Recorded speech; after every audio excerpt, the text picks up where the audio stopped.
France Bleu Soir. Excellente soirée à vous sur France Bleu. Beaucoup d'agitation, d'émulation cérébrale de 20h à 21h avec nos conseils cinéma, musique, télé, livres. Et puis au milieu de tout ça, Pascal Atenza qui décape l'actu. Pascal, on va revenir sur la finale de la Coupe de France avec la présence tout de même d'Emmanuel Macron. Eh oui, normal, tous les présidents assistent ou ont assisté à une finale de la Coupe de France. C'est vrai que le sport et la politique s'entremêlent très souvent. Je sais que vous l'avez remarqué, à chaque présidentielle, on demande aux candidats ce qu'ils aiment comme sport. Hollande, c'est le football, pareil pour Macron, Sarkozy, c'est le basket. Non, je déconne. Marine Le Pen, elle aime le Paris-Dakar, mais uniquement l'aller. Benoît Hamon, lui facile, il n'aime pas le sport. De toute façon, Hamon, c'est le genre de gars que tu choisis dans ton équipe quand il reste plus que lui. Tant pis, viens quand même. On a tous eu un pote comme ça, c'est lui. Hier, au Stade de France, PSG, les Herbiers, Macron est descendu sur la pelouse et il s'est fait copieusement siffler par des dizaines de milliers de spectateurs. Mais c'est pas grave parce que la veille, il y avait un documentaire sur Macron dans lequel il dit qu'il n'était pas là pour se faire aimer. Et vous savez quoi ? Ça marche de ouf. Ça a cartonné hier. Alors, il a salué les joueurs du PSG et les joueurs des Herbiers. Alors, il faut savoir qu'en salaire, les joueurs des Herbiers gagnent en un mois ce que Neymar gagne en une semaine. Ouais. Je vous jure, c'est vrai. Ouais. Et en plus, il joue pas. Donc, bon.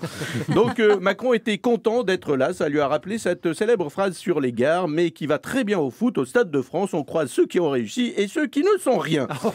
Cela dit, non mais c'est une phrase de Macron. Ouais. Macron était plutôt neutre entre les Herbiers ou le PSG. Macron a choisi l'OM, vous le savez, c'est son club préféré. Mais il connaît bien les Herbiers. Enfin, pour lui, les Herbiers, c'est une tasse d'herbier. Mélange tilleul, camomille, verveine. C'est ce que prend Brigitte pour aller dormir.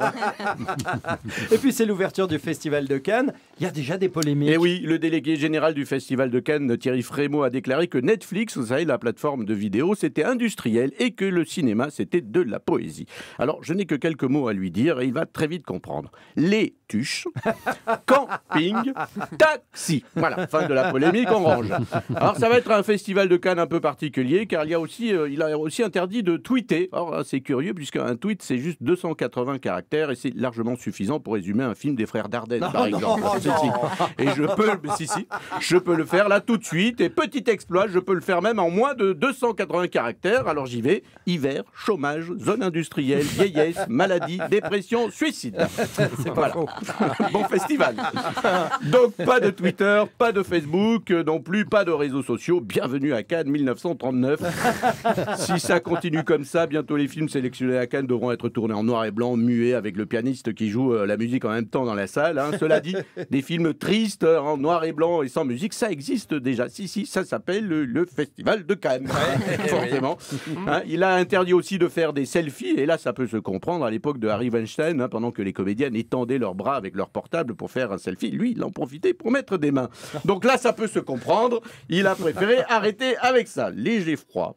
En plus, d'après une étude très sérieuse, faire des selfies ça vous fait un gros nez. Il paraît que c'est scientifique, c'est vrai, donc évitez les selfies à Cannes et évitez Gérard Depardieu, bien sûr. Et puis comme chaque année, les politiques vont se rendre à Cannes. Estrosi y était hier pour l'ouverture. Une chouette info, ça, dis donc. Bien fait de vous la donner.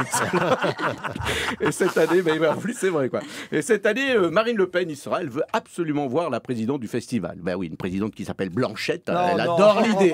Ce sera le slogan sur sa prochaine présidentielle. Votez Blanchette.